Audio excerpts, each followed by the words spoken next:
Hi friends, welcome back to my channel easy way to learn.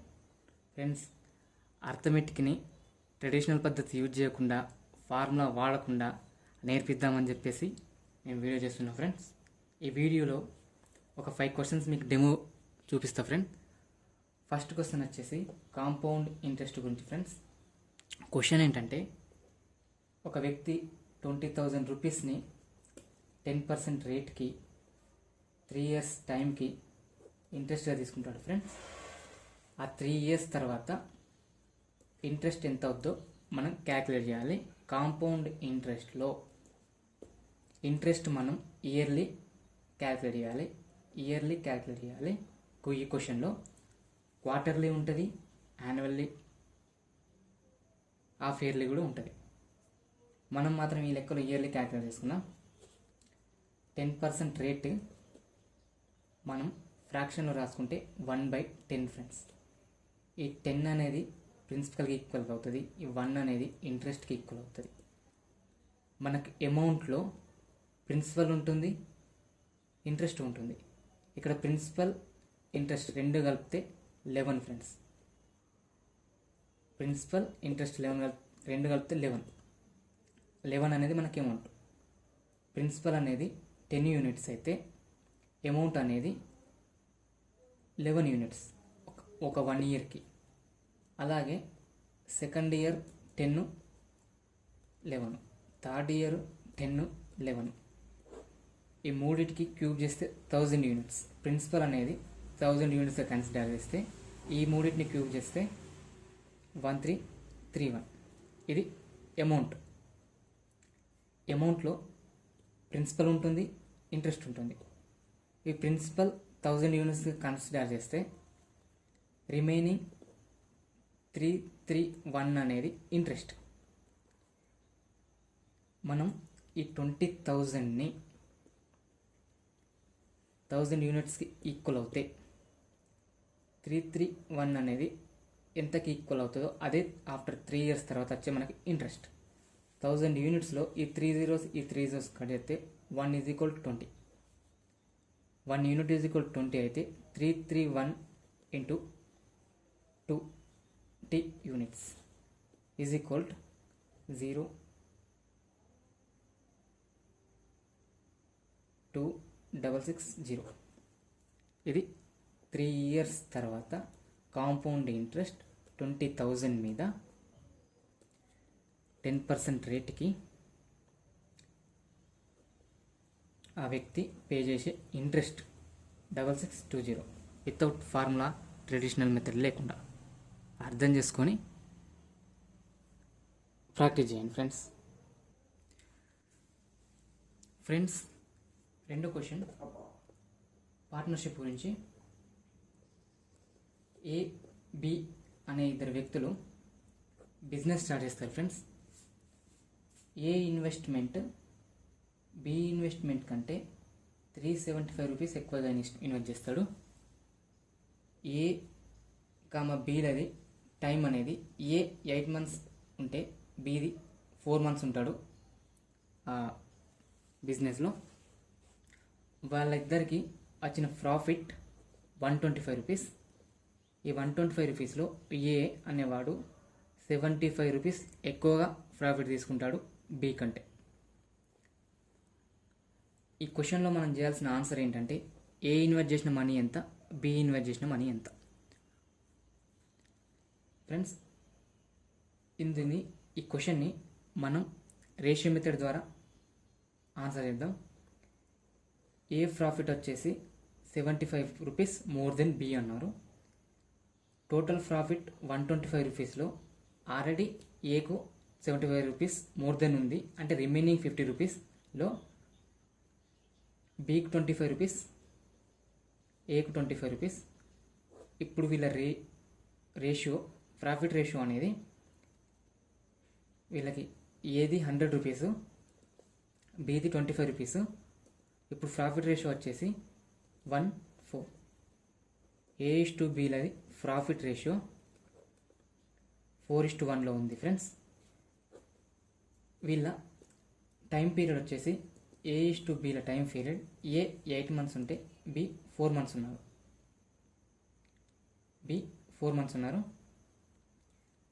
ఇక్కడ మనం తెలుసుకోవాల్సింది ఒకటే ఫ్రెండ్స్, క్యాపిటల్ ఇంటూ టైం చేస్తే మనకు ప్రాఫిట్ రేషియో వస్తుంది. మనకు ఆల్రెడీ ప్రాఫిట్ రేషియో ఉంది, టైం రేషియో ఉంది.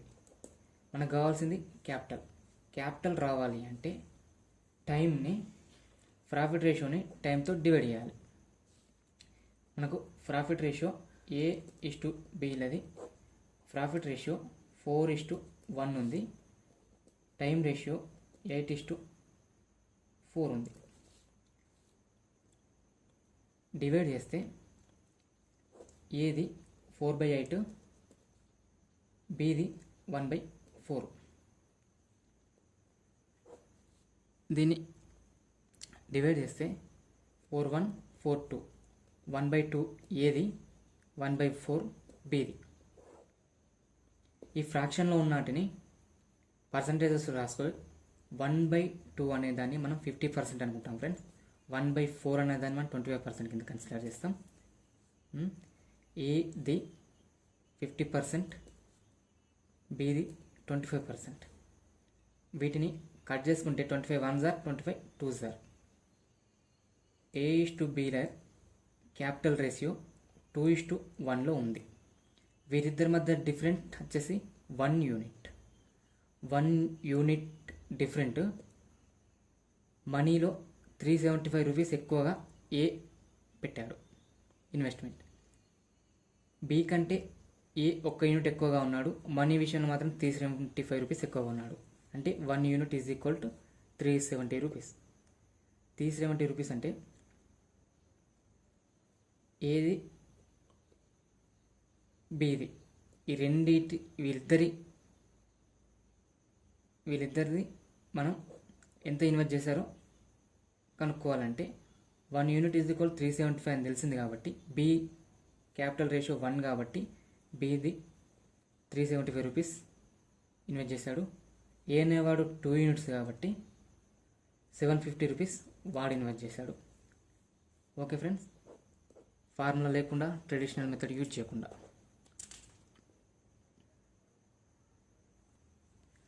ఫ్రెండ్స్, థర్డ్ క్వశ్చన్ వచ్చేసి సింపుల్ ఇంట్రెస్ట్ గురించి. ఫ్రెండ్స్, ఒక వ్యక్తి 30,000 రూపీస్ సింపుల్ ఇంట్రెస్ట్ కింద తీసుకుంటాడు. కాకపోతే అతడు తీసుకున్నది 30,000 రూపీస్ కావచ్చు. కాకపోతే ఏ అనే వ్యక్తి దగ్గర నుంచి కొంత అమౌంట్, బి అనే వ్యక్తి దగ్గర నుంచి కొంత అమౌంట్ తీసుకుంటాడు. Total 30,000 rupees. ఇక్కడ ఇంట్రెస్ట్ అనేది ఏకు 10% పర్ యానం పే చేస్తాడు, బికు 12% పర్ యానం పే చేస్తాడు. టోటల్గా ఆఫ్టర్ 2 years తర్వాత అతను 36,480 రూపాయలు పే చేస్తాడు. టోటల్ అమౌంట్ అతని దగ్గర నుంచి పే చేసేది. క్వశ్చన్ ఏంటంటే ఏ దగ్గర నుంచి తీసుకున్న అమౌంట్ ఎంత, బి దగ్గర నుంచి తీసుకున్న అమౌంట్ ఎంత అనేది మనం తెలుసుకోవాలి. సింపుల్ ఇంట్రెస్ట్ ఫార్ములా లేకుండా, ట్రెడిషనల్ మెథడ్ యూజ్ చేయకుండా చేసేద్దాం. ఫ్రెండ్స్, 36,480లో 30,000 ప్రిన్స్ అతను తీసుకున్న అమౌంట్ ఉంది. 6,480 అనేది అదే ఇంట్రెస్ట్ ఉంది. మనకు కావాల్సింది ఇంట్రెస్ట్ 6,480 రూపాయలు అతడు ఇంట్రెస్ట్ పే చేస్తాడు అతడు ఇచ్చిన 30,000కి 2 yearsకి. ఫ్రెండ్స్, సింపుల్ ఇంట్రెస్ట్ అంటే ఇయర్ అయినా ఎన్ని ఇయర్స్ అయినా అతను తీసుకున్న మనీ మీదనే పే చేస్తాడు. కాబట్టి ఈ 2 years మనీతో మనకు అవసరం లేదు. ఓన్లీ 1 year అమౌంట్ మనం తీసుకొని క్యాలిక్యులేట్ ఇద్దాం. ఎందుకు అంటే ఈజీగా అవుతుంది. కాబట్టి 1 yearకి 3,240 రూపాయలు అతడు పే చేస్తాడు ఇంట్రెస్ట్. ఆ 30,000కి ఏకి బికి ఇద్దరికి కలిపి. క్వశ్చన్ని ఆన్సర్ ఏంటంటే ఏ మనీ ఎంత, బి దగ్గరికి వెళ్ళి తీసుకున్న మనీ ఎంత. ఈ క్వశ్చన్కి ఆన్సర్ మనం ఎలా చేద్దాం ఫ్రెండ్స్ అంటే రివర్స్ మెథడ్లో చేద్దాం. రివర్స్ మెథడ్ అంటే ఆ వ్యక్తి 30,000 రూపీస్ని 10% ఇంట్రెస్ట్కి, మొత్తం డబ్బులను కూడా 10% ఇంట్రెస్ట్కి తీసుకున్నాడని చెప్పేసి ఇంట్రెస్ట్ క్యాలిక్యులేట్ చేద్దాం. 30,000కి 10% పర్ యానం అంటే 3,000 రూపీస్ అవుతుంది ఫ్రెండ్స్. కాకపోతే మనవాడు ఏం చేశాడు, రూపీస్ ఎక్కువగా పే చేస్తాడు ఈ 3,000 కంటే. ఎందుకు అంటే బి దగ్గర నుంచి కొంత అమౌంట్ తీసుకున్నాడు, ఆ అమౌంట్ ఎంతో తెలీదు, కాకపోతే 12% ఇంట్రెస్ట్ అక్కడ ఉంది. మనవాడు ఏ పర్సన్ దగ్గర నుంచి 10% ఇంట్రెస్ట్ పే చేస్తుంటే బి పర్సన్కి 12% ఇంట్రెస్ట్ పే చేస్తున్నాడు. కాబట్టి ఇక్కడ ఈ అమౌంట్లో అనేది తేడా వచ్చింది. ఈ 240 అనేది బీకి పే చేసే 12%లో మనం ఆల్రెడీ 10% క్యాల్కులేట్ చేసాం కాబట్టి రిమైనింగ్ 2%కు ఈక్వల్ అవుతుంది. ఇది 2%కి ఈక్వల్ అవుతుంది అంటే 1% ఈజ్ ఈక్వల్ టు 120 రూపీస్. అంటే 100% ఈజ్ ఈక్వల్ టు 12,000. అంటే మనవాడు బి దగ్గర నుంచి 12,000 రూపాయలు తీసుకున్నాడు, రిమైనింగ్ అమౌంట్ ఏ దగ్గర నుంచి తీసుకున్నాడు. ఇది friends answer. Friends next question time and work గురించి. ఏబిసి అనే 3 వ్యక్తులు ఉన్నారు.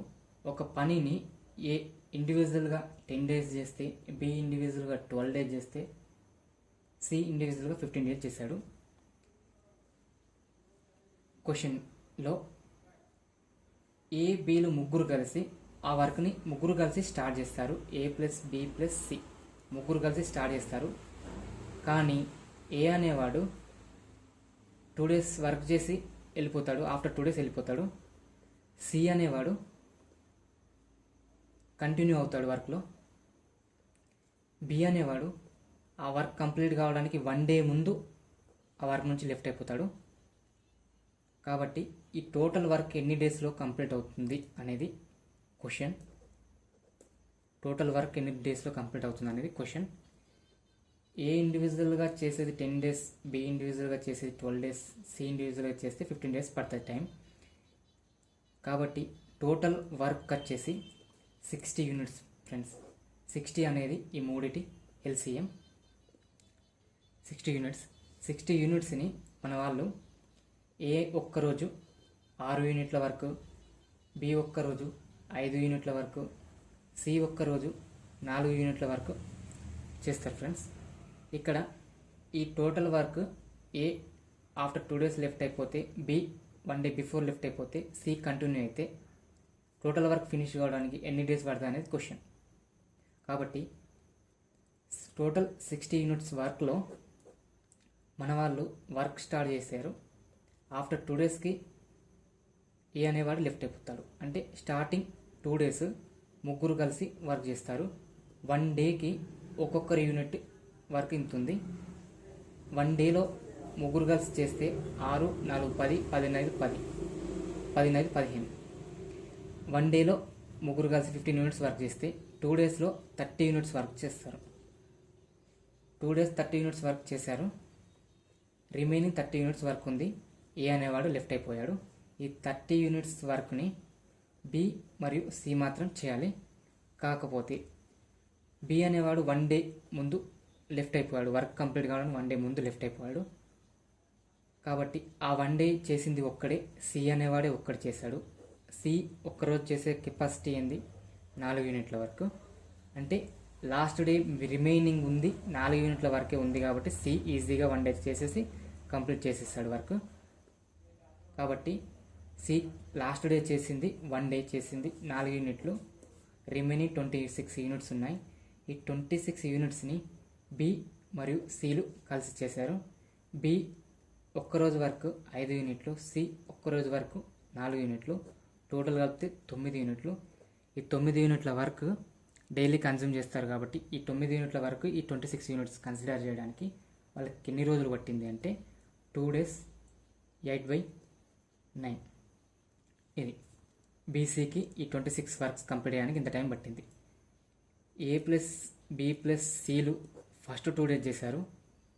బి ప్లస్ సిలు 280/9 days చేశారు. సి లాస్ట్ 1 day చేసి వర్క్ కంప్లీట్ చేశారు.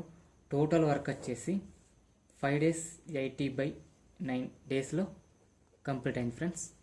ఫార్ములా లేకుండా యూనిట్స్ మెథడ్ ఆధారంగా ఈ work and time and work problems చేయొచ్చు ఫ్రెండ్స్ ఈజీగా. ఫ్రెండ్స్ నెక్స్ట్ క్వశ్చన్ ఏజెస్ మీ ఫ్రెండ్స్. ఈ క్వశ్చన్లో సింపుల్గా క్వశ్చన్స్ ఉంటాయి, ఆన్సర్లు సింపుల్గా వస్తాయి. ట్రెడిషనల్ మెథడ్ యూజ్ చేస్తుంటే కొంచెం ప్రాసెస్ పెద్దగా ఉంటుంది, కానీ ఈజీగా చేసేద్దాం. ఎలాగైనా ఆన్సర్ వస్తుంది, కాకపోతే ఈజీగా వస్తుంది. క్వశ్చన్ ఏంటంటే 5 years ago వైఫ్ ప్లస్ హస్బెండ్ల యావరేజ్ అనేది 23 years friends. 5 years ago. Present వచ్చేసి వాళ్ళకు ఒక పాప పుట్టింది. ఆ పాపతో కలిపి ఇలా ముగ్గురి యావరేజ్ వచ్చేసి 20 years ఫ్రెండ్స్. క్వశ్చన్లో ఆన్సర్ చేయాల్సింది ఏంటంటే ఆ పాప ఏజ్ ప్రజెంట్ ఎంత అనేది క్వశ్చన్ చేయాలి, క్వశ్చన్కి ఆన్సర్ చేయాలి. 5 years ago వైఫ్ ప్లస్ హస్బెండ్లది 23 years average friends. Present 20 years పాపది హస్బెండ్ది వైఫ్ది ఉంది. పాప ఏజ్ ఎంతో మనం కనుక్కోవాలి. పాప ఏజ్ ఎంతో కనుక్కోవాలి అంటే హస్బెండ్ ప్లస్ వైఫ్ది ప్లస్ పాప ప్రజెంట్ ఏజ్ 20 years యావరేజ్ అయితే వీళ్ళ ఇద్దరి యావరేజ్ 5 years ago 23 ఫ్రెండ్స్. పాప ఏజ్ ప్రజెంట్ ఏజ్ ఎంతో తెలియాలి. ఇది యావరేజ్ అనేది ప్రజెంట్ యావరేజ్ కాబట్టి వీళ్ళిద్దరి యావరేజ్ 5 years ago కాబట్టి ప్రజెంట్ వీళ్ళిద్దరి యావరేజ్ వచ్చేసి +5 కలిపితే 28 అనేది వీళ్ళిద్దరి ప్రజెంట్ యావరేజ్, 20 అనేది ఇలా ముగ్గురు ప్రజెంట్ యావరేజ్ ఏజ్. అది ఈజీగా చేయాల్సింది ఏం లేదు ఫ్రెండ్స్. ఈ 28కి 20 ఏది ఎక్కువ ఉంది ఫ్రెండ్స్? 28 అనేది ఎక్కువ ఉంది. ఎంత ఎక్కువగా ఉంది ఫ్రెండ్స్? 8 ఎక్కువగా ఉంది. ఈ 8 అనేది ఎందుకు ఎక్కువగా ఉంది? ఈ ఇద్దరిదే కదా, ఇంటూ 2 చేస్తే ఎంత వస్తుంది ఫ్రెండ్స్? 16. ఈ 16ని ఈ 20 నుంచి మైనస్ చేస్తే మిగిలింది ఎంత ఫ్రెండ్స్? 4.